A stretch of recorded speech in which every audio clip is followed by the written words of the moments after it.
speaker doesn't need much of an introduction. If you haven't heard him, just turn on your radio. We're glad to have him back. America's Mr. Right, Jason Lewis.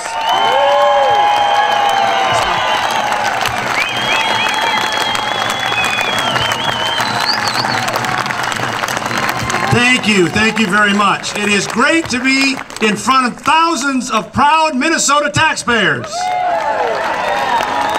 But I'll bet you could be just as proud for half the money. Yeah, that's what I thought. You know, I'm not feeling too well. My family was kind of sick this week, and I think I'm coming down with the bug, to be honest with you.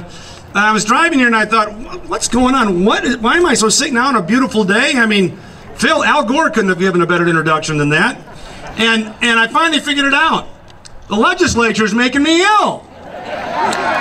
As Grover was saying, while all these other states are moving in the right direction, from North Carolina to Nebraska to Oklahoma to Arkansas, cutting taxes, only in Minnesota are we moving in the opposite direction. Somebody's got to take a stand, and that's why you're here. And that's why I'm here. But because of my illness, or whatever it is I'm getting, as Kim Kardashian once said to her husband, I won't keep you long today. You know, I'm coming up here today, and I'm kind of walking up the sidewalk there, and somebody comes up to me, and it's, you know, it's great being in the radio, and it's great having your own syndicated show, but sometimes it can be a bit humbling. I'm walking up the sidewalk, and somebody comes up to me, and they say, I know you. And I said, oh, that's good. I'm glad you're a radio personality. You want to be known. Yeah, didn't you used to have a local show here in Minnesota? Yeah, I did. Then you went to Charlotte for a little while and came back, right. You wrote a book, too, right? Yep. And at one point you ran for Congress. Well, you know, youthful indiscretion. Yeah, but it's true. And then he stopped and looked at me for a second and he said, whatever happened to you? I mean, that's kind of rough. I was leaving today and my wife said, I said to my wife, I said, honey, would you believe on this gorgeous day that I'd be back in front of the Taxpayers Rally in Minnesota? Would you ever in your wildest dreams think we'd be doing this 15 years later? And she looked at me and said, you've never been in my wildest dreams. It's a little tough, yeah, ba-doom boom, ba-doom boom. Some of you know that you listen to me throughout the years, I tend to have a bit of a libertarian bent at times, and it's true, and I'm not one of those William F. Buckley radicals that thinks we ought to, you know, just legalize drugs tomorrow, but I am objective enough to take a look at the war on drugs and wonder if it's really working. And for people that don't believe me, if you think the war on drugs is working, how do you explain Mark Dayton? It's just a thought. How do you explain the fact that here in Minnesota we're looking at not raising the top tax rate to 8% or 8.5%, we're looking at 9, 9.5%, 10%. How did we get here? I mean, you people didn't vote for this. I didn't vote for this. Kind of reminds me of the guy in Chicago who's trying to explain why Illinois voters keep electing the people they do, said, well, I'm a lifelong Republican, but ever since I died, I've been voting Democrat. And I'm wondering if Mark Ritchie isn't registering a whole lot of dead people and getting a lot of other people in office who shouldn't be, maybe, huh? We, as Grover was saying, we don't have a revenue crisis. You realize in the last decade, general revenue funds in the state of Minnesota have gone up 31%. From the budget biennium 2010-11 to 12-13, the budget went up 14%. Now we're going from 12-13 to 14-15, and they want to raise it another 10%. And yet, I seem to recall a few tax increases years gone by. We had the Vote Yes amendment, remember that? Going to dedicate the excise tax to roads. Whoops. The Vote Yes amendment dedicated 40% or more to light rail. So we didn't get the roads. We had in 2008 the $6.6 billion licensed gas and sales tax. We had the same year the Legacy Amendment, the $11 billion slush fund for cultural movements and the arts. Minnesota government at all levels right now collects $28 billion a year from all of you. Now think about this. That's $5,000, actually over $5,000 per person in the state of Minnesota that you pay. And we're undertaxed. Now, the left will say, hey, we're number one. And they've got a point. In 2011, the Census Bureau came out with the top 10 states, or the 10 states, who spend more than 30% of their budget on public welfare. Now, do I really have to tell you where we landed? Not fifth, not third. By God, we're number one. Illinois and California, look out, we're coming after you next. The Census Bureau report, we are the number one state in the United States. 37.5% of our expenditures on public welfare. Now, friends, you do not help the poor by perpetually subsidizing them. You help the poor by making them independent. The welfare state does not do that, and it is time we end the welfare state in Minnesota once and for all.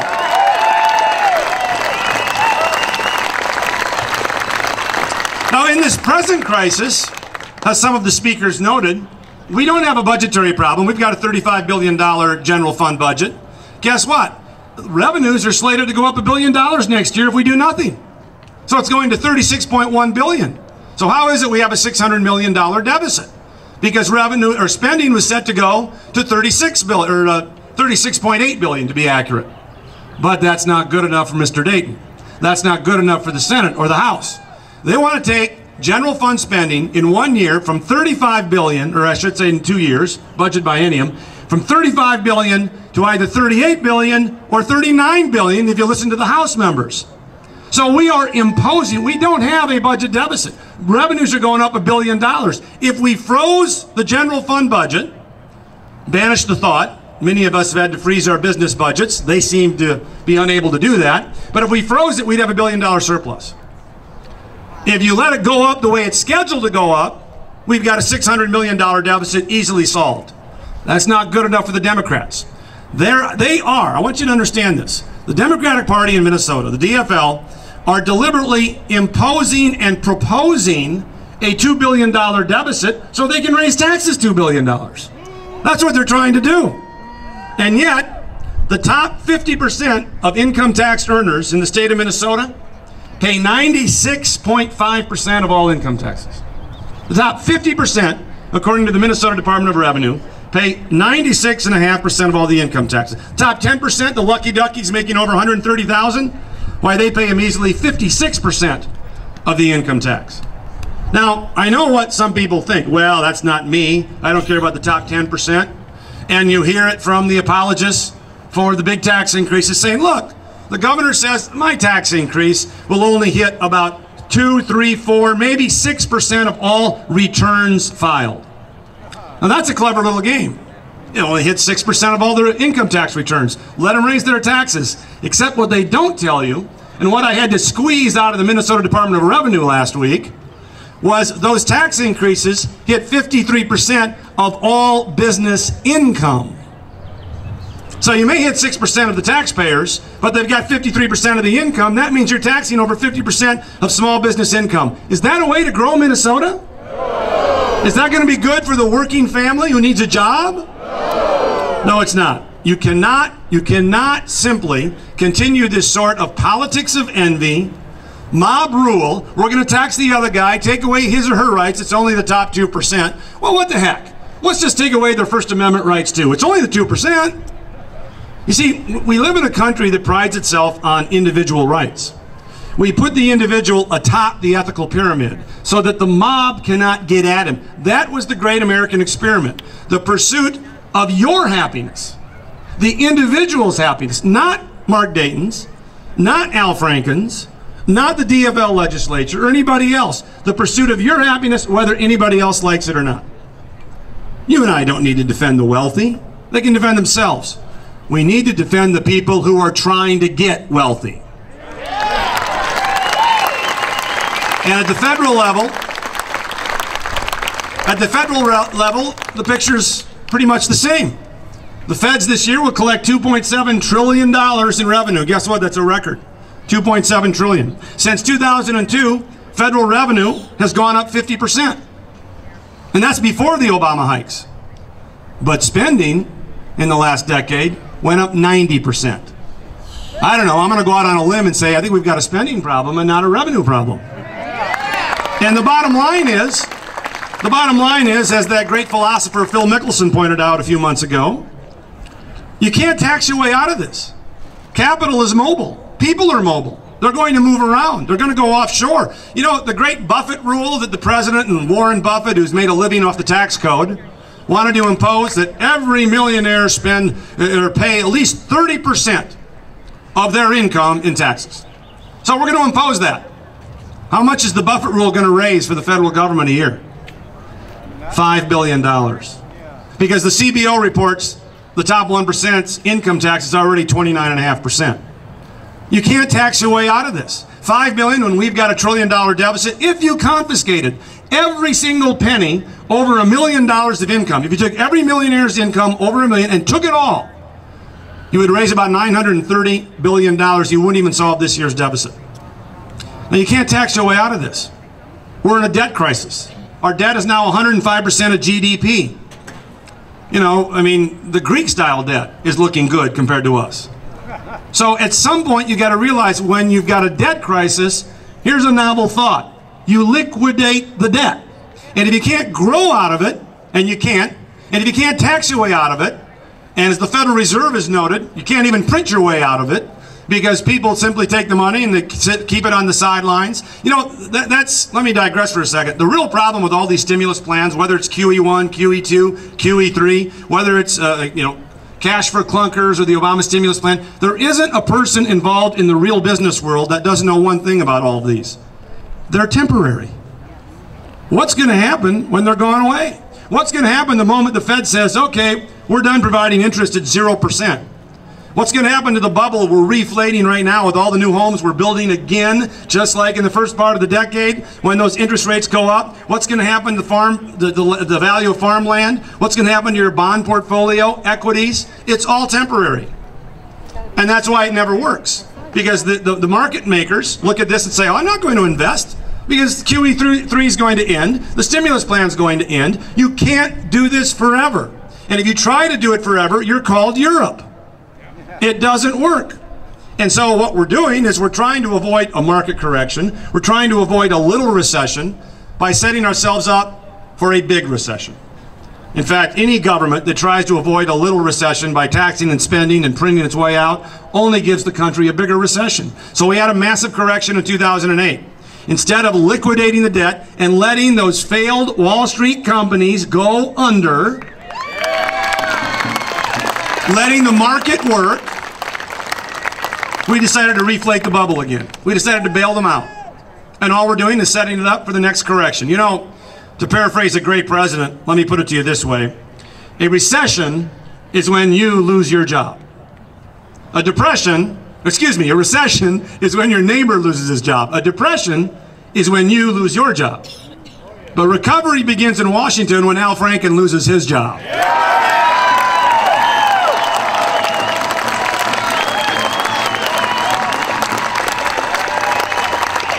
That would have worked so much better had I gotten it out right. But look, the bottom line is this. We all know what the problem is. We all know what has to be done. We've done it in our own lives. We've done it in our businesses. The only people that won't do it are the people running government. And if you think these people are going to negotiate in good faith, I've got news for you. The party of government has perfected the idea of being compassionate with other people's money. Taking money from Bob and giving it to Sue, taking money from Mary and giving it to Jim. And they're buying votes this way. Why would the party of government, DFLers, Democrats in Washington, ever, and by the way, and a few liberal Republicans, why would they ever give up the very modus operandi that they've used for electoral advantage? So negotiating with these people is a fool's errand. You know, the sequester is living proof. We were forced, or we finally found some backbone, to stick with it. And the president capitulating on the FAA yesterday, the Republicans standing firm, and we're getting that whopping 1% budget reduction this year. But we won the debate. People aren't saying, well, it really is the sequester. They're saying, you know, Mr. President, you might want to cut the $500 million the FAA spends on consulting instead of cutting air traffic controllers. And we won the debate. That's what happens when you stand on principle. You tend to win the debate. It tends to focus the mind. So we don't need a tax increase. We don't need a tax increase here. We don't need it in Washington. We need to tell people that everybody has some skin in this game. You want to talk about shared sacrifice? Here's my idea of shared sacrifice. Everybody who's getting a government check will get one that's a tiny bit smaller until we're out of this mess. That's shared sacrifice. And by the way, and that's not popular. A lot of people, a lot of seniors, a lot of agricultural folks, they get some government support. But you know what? If you went to the American people, and I firmly believe this, and you said, we can't tax our way out of this. We certainly don't want to print our way out of this. We can't borrow our way out of this when the debt is 16 trillion. So here's what we're going to do. We're going to ask everybody to participate. And I mean across the board. I mean from wind farms to welfare. I mean from the Department of Defense, which is $700 billion. They can handle $50 billion a year. You know, I had two brothers who served in Vietnam, and I asked them, well, do you think there's anything to cut in the DOD? And after they're done laughing, they always tell me, yeah, I think we could cut $50 billion. And if you go to the American people and you say, we're going to cut across the board. We're going to cut across the board. We're going to eliminate loopholes, not just carried interest. We might even have to eliminate, quote unquote, the capital gains loophole and bring the rates down. But we're also going to eliminate the abuse of the earned income tax credit. We're also going to eliminate the additional child care tax credit, which is going to illegal immigrants who aren't even living here. And it's a credit, a refundable credit, giving them cash. So if you go to the American people and say, you know what, if you're taking advantage of a federal program, you're going to pay into it. Banish the thought? You mean the bottom 50% of income earners who are paying no federal income taxes ought to pay something? You're damn right they ought to pay something. Everybody in the grand American experiment ought to have skin in the game. And the beauty of that, and by the way, that's a pretty good working definition of a consumption tax. The beauty of that, as Alexander Hamilton said, it provides a firewall. Now, if everybody had to pay something, if we truly had tax reform, we eliminated the loopholes, and we adopted a low flat rate of, say, 16, 17%, no carried interest loophole. Heck, I wouldn't even mind taxing capital gains at that rate. So you would eliminate the Buffett rule. You would have one flat rate, and everybody had to pay. What would happen? Everybody had to pay. What would happen if government wanted to raise spending? Then everybody's taxes would go up. But right now, the government can raise spending, the lefties can raise spending, and tax you and give it to you who are paying nothing. That is a recipe for democratic rule. If we don't get tax reform based on what I just said, we're going to live like this in perpetuity. And that's why it's crucial right now in Washington that the Republicans do not cave in on closing loopholes before they get a flat rate tax that's low, low, low.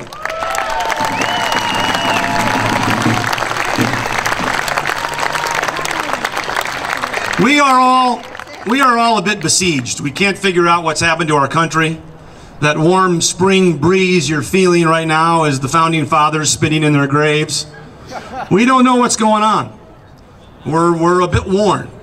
And I'm no literary historian, but it all reminds me of a poem by the great British poet Tennyson, who once said, "Though much is taken, much abides. And though we are not now that strength which in old days could move earth and heaven, that which we are, one equal temper of heroic hearts, made weak by time and fate, but strong in will to strive, to seek, to find, and not to yield." Ladies and gentlemen, on this day, at this time, we need to pledge to ourselves and our posterity, and to the United States and the state of Minnesota, that we will never, ever, ever yield. Thank you all very much for coming. Thank you. Thank you. Thank you.